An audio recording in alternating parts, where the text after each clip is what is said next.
Welcome to the third round and the Eastern Conference final here in the NHL Stanley Cup Playoffs. The Hockey News Playoff Frenzy live presented by Sticks.com. I'm Katie Gause with Michael Agello, and we had the Panthers, the Rust, versus Carolina, the Rest, and it is Florida who comes out on top with a 5-2 win in the opening game of the Eastern Conference final to take a 1-0 series lead, and Carolina with their first home loss of this playoff. So quite a few angles to dive into here tonight. But like I mentioned right off the top, Michael, the Rest versus Rust, because there was a lot of questions of whether Florida coming right in, rolling straight into a game after playing 7 against Toronto and winning there, was going to have a little bit of wear and tear on them as they entered this new series versus Carolina, who's been patiently watching the Panthers and waiting to see who their opponent was. Well, it was pretty obvious that Florida isn't fazed by anything, at least not a little bit of a quick turnaround. What did you notice about the Panthers and Carolina in this game? And ultimately, was there anything, I guess, that stood out to you regarding this victory? Well, Carolina tried to set the physical tone early in the first period. And that's sort of like poking one of the dragons from Game of Thrones. It's like you don't want to go into a physical battle against the Florida Panthers. They're going to rip your head off. And they did, Jordan Staal, a couple hits, and Kotkaniemi and Svechnikov was probably, which usually that's not his game. He's more of a scorer, but he makes contact with Bobrovsky's head, which is ironic because that's what Sam Bennett did to Anthony Stolarz in the Leaf series. But I think it backfired on them. I think not that they woke up a sleeping giant. I think Florida was ready for it. They pushed back and they took advantage of the fact that they are the cheapest team in the league because Sebastian Aho responded to a shot with a shot in response. And 9 times out of 10, the referee calls the response. So they get a power play, and Verhaeghe scores that unbelievable backhand goal, and they were on a roll from that point on. Yeah, and it's interesting because heading into this game, right, Carolina, an excellent PK in the playoffs through rounds 1 and 2. They were 28 for 30. Florida scored on that first attempt after the Aho retaliation that you mentioned. Then they scored again later. Florida was 2 for 3, I believe, on their power play tonight. So certainly the PK showing a little chink in the armor for Carolina. But is that more, in your opinion, a matter of the opponents maybe that Carolina has faced up until this point, or something Florida was doing? Well, New Jersey was basically neutered because Jack Hughes was out. They didn't have a lot of offense, and their defense core was decimated by injuries during their series.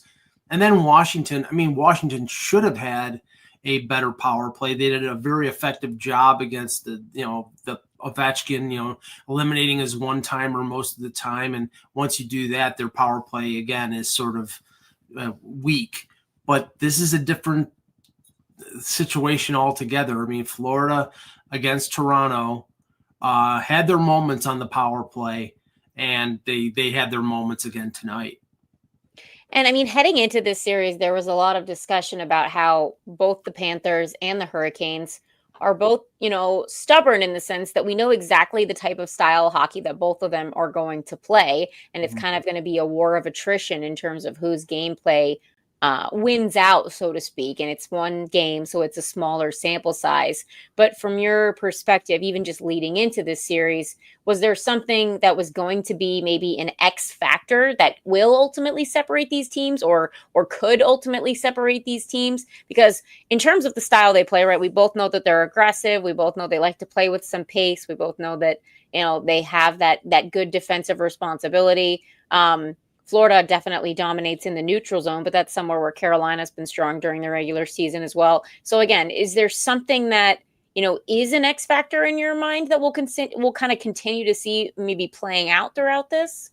I mean, I look at this series and it appears to be like a battle between a bigger brother and a younger brother. I mean, they're very similar styles. They try to cramp off the neutral zone. They've had good goaltending in the playoffs. Bobrovsky started out slow against Toronto, and then the last 4 games was Bobrovsky. And Freddie Andersen has not been playoff Freddie until tonight. I didn't think he was particularly strong. But I think that's to Florida's advantage. They're playing a lesser version of themselves, and because of that, I think they know how to play against that and take advantage of that. Well, heading into this, another, storyline, right, is that this is, a rematch, so to speak, right? 2 years ago, we saw these two teams meeting, and it was Florida who won out, and they got the sweep, but it certainly was a sweep with kind of an asterisk, because what we saw, a million different overtimes in games that easily could have gone in so many different directions. So if you're Carolina, how much of that is kind of playing into your mindset, and what are you kind of, what maybe have you learned, and I guess, could you be doing differently? Because I do feel like you mentioned it earlier, Michael, but sort of playing into the hand of Florida in a way with some of the physicality. They don't want to change their game. What has made Carolina so successful all year is that they play this same structured style, this buy-in. They don't have a million superstars, or really even one necessarily designated superstar. It's just they win by committee. Is there something that maybe they got away from tonight? I don't think they got away from anything. I just think that Florida came in, following the rest versus rust narrative. A lot of the times a team that comes off a 7-game series and hops right into the next series, they're sort of on a roll. They're sure. Whereas Carolina was off, I think it was 7 or 8 days. I mean, they can shake off that rust fairly quickly, and I think they got their blood flowing tonight in this game, and we'll talk about some of the little extracurricular activities that happened late in the game. But they can bounce back, but they've already yielded home ice advantage to the Panthers after 1 game, so it's going to be a difficult trek for the Hurricanes. Yeah, no question. And I mean, again, they put the pressure on themselves now, because you never want to be in a situation with the 2 games to start on home ice where you don't win both. Not to say that we haven't seen teams in this playoffs, do that and come back. But again, certainly not a position you want to put themselves in. Carolina has thrived on their home ice advantage. It's been kind of their thing, not just in this playoffs, but all throughout the regular season. So certainly will be interesting to see what they can do in order to regain that momentum at home before heading to Florida. Let's talk a little bit about one of the interesting moments in this game, which was towards the end, where we saw a little bit of the extracurriculars coming to a head, a fight between Florida's Brad Marchand and Carolina's Shane Gostisbehere, where it started off with Marchand trying to finish a hit on the boards. Gostisbehere kind of took offense to it, didn't like it. So then as they head up through the center of the ice, Gostisbehere appears to just rip a shot directly at Marchand from like the far blue line. So certainly doesn't feel like an area of the ice where you're going to be shooting at anything. This leads to them getting into it, a little bit of a fight. And then Marchand ends up with the extra penalty, the misconduct through it all. Again, at this stage of the game, right, it's pretty clear Florida's got the advantage in terms of the goals. But what did you make of the whole situation? Did you feel like the shot was intentional? What do you think about all of that? Oh, yeah, it was definitely intentional. I mean, Marchand tried to freight train him, and Gostisbehere got out of the way. And, I mean, clearly when the puck came back to him, I think he just wound up and shot it right at him. Right. And obviously the referee, if you base what the penalties were, the referee didn't see the hit. The referee didn't see the shot.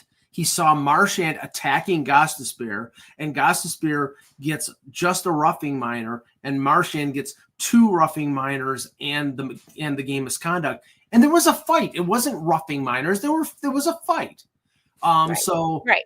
I think the referees were a little slow on the draw tonight, but I mean, let's just say this again: you don't need to provide.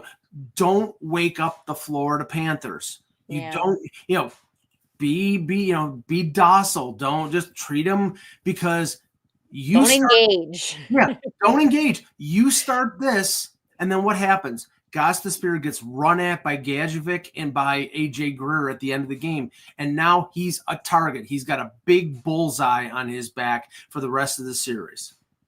Yeah, and I mean, I guess at that stage of the game, I'm pretty sure we were actually down one ref and had the replacement ref in because Kelly Sutherland suffered an injury. So, second straight game where we've seen some kind of crazy antics with the referees going down, but that's why they have those backups on standby at every single game. We've got a comment here. The Cats need to keep scoring first to kill this series. We can't play catch up against this team, as well as not make dumb plays like the first goal. So again, this is true. And I think, scoring first when you have two teams that certainly have the ability to lock it down and play that defensive style. I mean, I think that's going to be kind of a storyline throughout the series. Well, yeah, I mean, Carolina wants to do what they did in the first two series. They get the lead, and then they choke you to death. They defensively, they just suffocate you.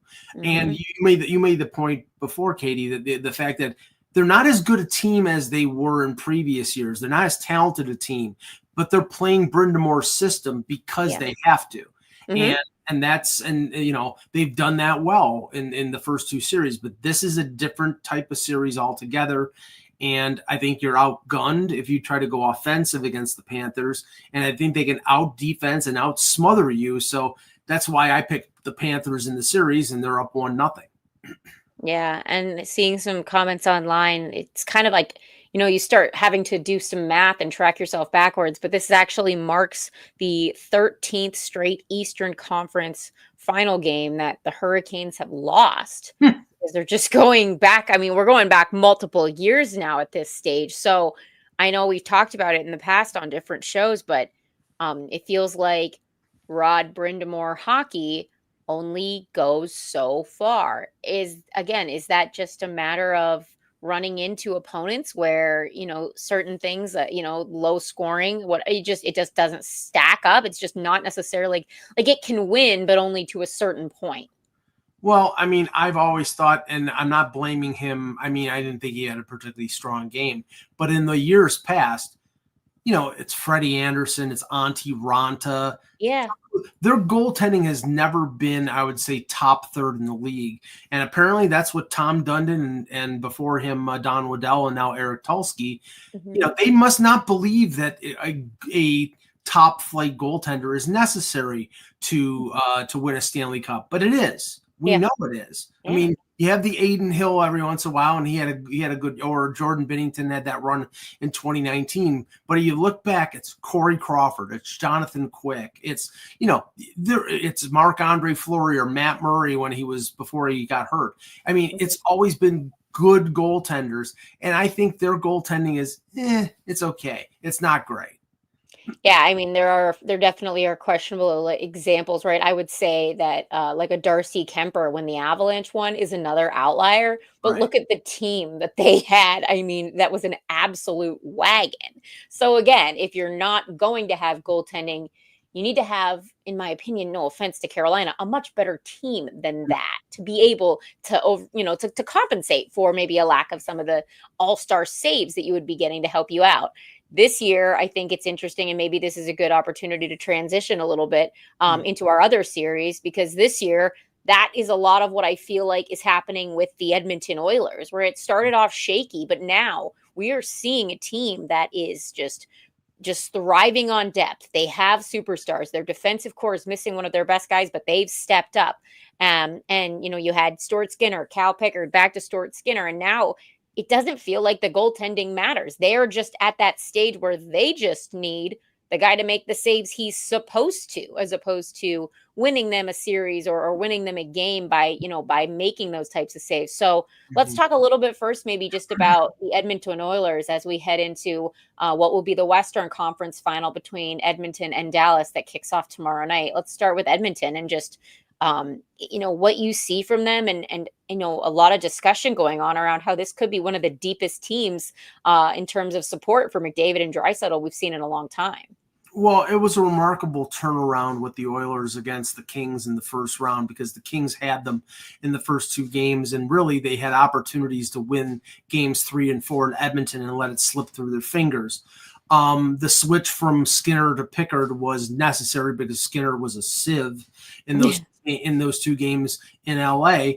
But once they got the momentum going against the Kings and they beat them in 6, they were the better team against Vegas, and I picked Vegas in that game, in that series, because I thought Vegas was going to beat on McDavid and Draisaitl like they did a couple years ago when they won the Cup. They couldn't touch them. It was more Vegas being too slow and too injured and not having enough firepower.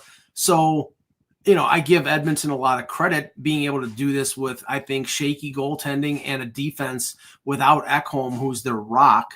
Now, he supposedly could be back at some point during the series, but those idiosyncrasies, those areas of lacking, the goaltending and the defense, still, they can, McDavid and Draisaitl can cover up a lot of ills, but there may be too many ills when you go up against a team as deep and as talented as the Dallas Stars.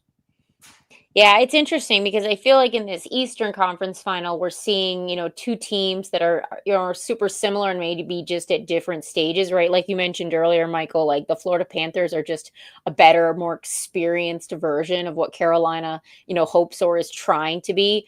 Whereas in this series between Dallas and Edmonton, I feel like you're seeing, Edmonton showing up and, they've got really strong 5-on-5 play versus Dallas right now is great with special teams. And you've got Dallas that has a world-class goaltender with Jake Ottinger versus Edmonton, who has, goaltending that's just got to be good enough to survive. You've got the stars, like we mentioned, McDavid and Draisaitl. And then for Dallas, Mikko Rantanen is kind of, there to be that equalizer. So I think another big question that's heading into this series is not that there's anything to suggest otherwise, but can Mikko Rantanen continue to be the driver of the Stars offense? Because, while they do have good depth, we certainly haven't seen as many valuable contributions from Dallas overall in their forward group as we've been seeing from what Edmonton has been able to do. There are a few guys on the Stars who probably do need to be doing a little bit more, but Mikko Rantanen in some of those ridiculous games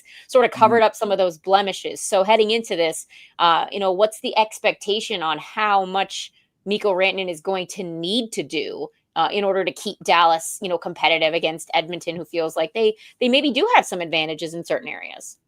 Well, there definitely was a superstar gap last year between McDavid and Draisaitl, and then the Stars without Rantanen. Right. I looked at Dallas last year and I thought that they were going to beat Edmonton, but then you realize they had to go through Vegas and Colorado, and by the time they got to Edmonton, they were gassed. And I thought Ottinger, he was completely gassed because I think he played over 60 games during the regular season, and then this run in the playoffs. And by the time they got to the conference final, he didn't play as well as he is playing this year. I think that, that's the big difference. I think Ottinger's had a really good playoff. He matched up against Hellebuck, and I think, he beat them. The return of Heiskanen. Now Dallas last year, Harley was emerging last year. Now he's a number one defenseman. And now you've got two number ones. If Heiskanen is completely healthy, and I don't think he's 100%, but he's probably close. They're using 7D for a reason. I don't think they want to overload him, and they've used 7D the last couple games. But their defense is markedly better now that Heiskanen is back. And up front, I just think they have better depth. I can see them matching up Rupe Hintz against McDavid. And I think it's going to be a team effort because nobody can cover McDavid, but Hintz is a Selke Trophy caliber center. But like you said, they're going to need Sagan and Ben. They're going to need Duchesne. They're going to need the fourth line with Sam Steele. They're going to need Mason Marchment running Draisaitl and McDavid. They're going to need all that. And if they get that, and I think they can, that's why I think they have the advantage in this series. But never underestimate McDavid and Draisaitl. If they're at full steam and full health, they have a chance to win. Yeah, absolutely. And I think, heading into the playoffs, even despite some of the challenges that Edmonton kind of carried into the postseason with them, it was still a matter of, well, they've got McDavid and Draisaitl. So, truthfully, anything is possible. The unexpected surprise, again, has been the depth contributions. I think it's been the way that the defensive core has come together in the absence Ekholm. I mean, you've got Bouchard, who's playing excellent playoff hockey. How about Jake Woolman leading the entire playoffs in plus minus rating at plus 13? He's kind of emerged as a really strong pairing with Klingberg. So again, there are some surprises that are making Edmonton maybe more dangerous than anyone would have expected. But I do think that if you had to ask me, even prior to seeing this first game of the Eastern Conference Final, which one was going to probably be a little tighter and go a little further, I would have definitely said that Dallas and Edmonton would be my pick for going 7 games versus Carolina and Florida. And again, recency bias now suggests maybe that is more truthful than ever, but we shall certainly see.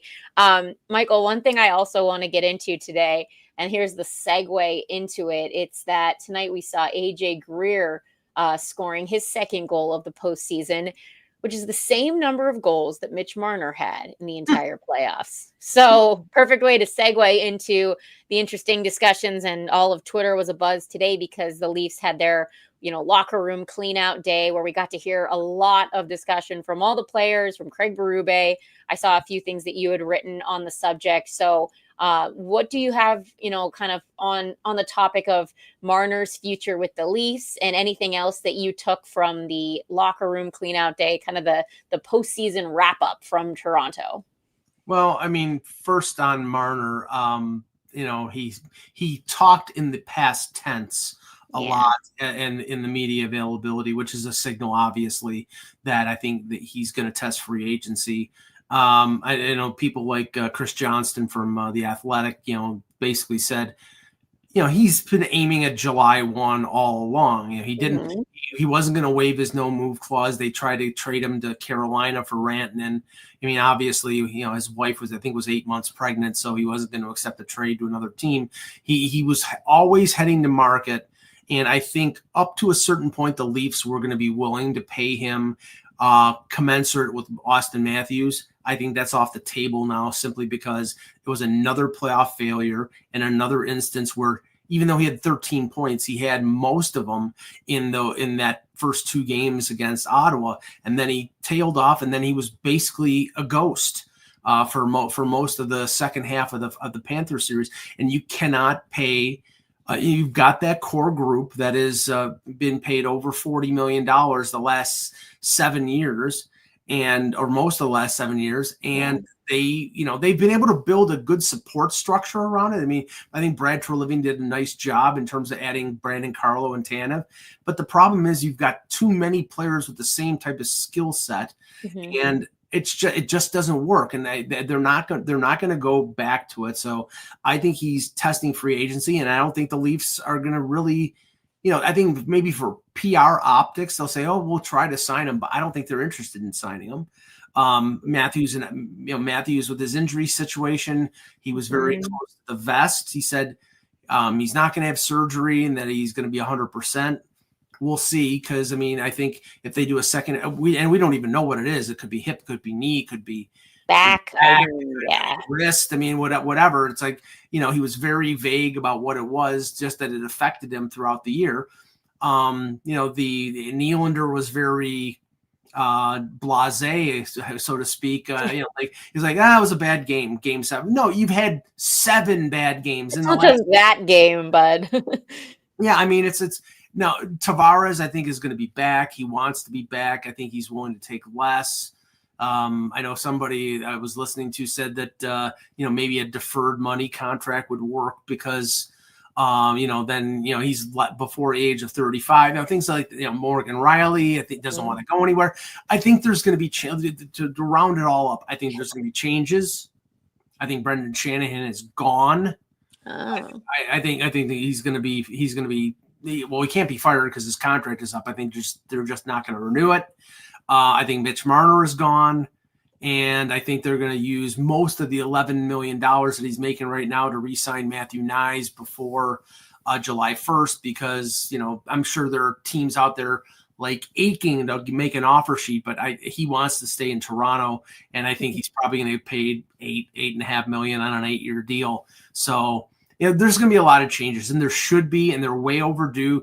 This team that core should have been blown up in 2021 after the disgusting loss to the Canadiens. They didn't do it. They strung it along for 4 more years, and what happened? The same thing 4 times over.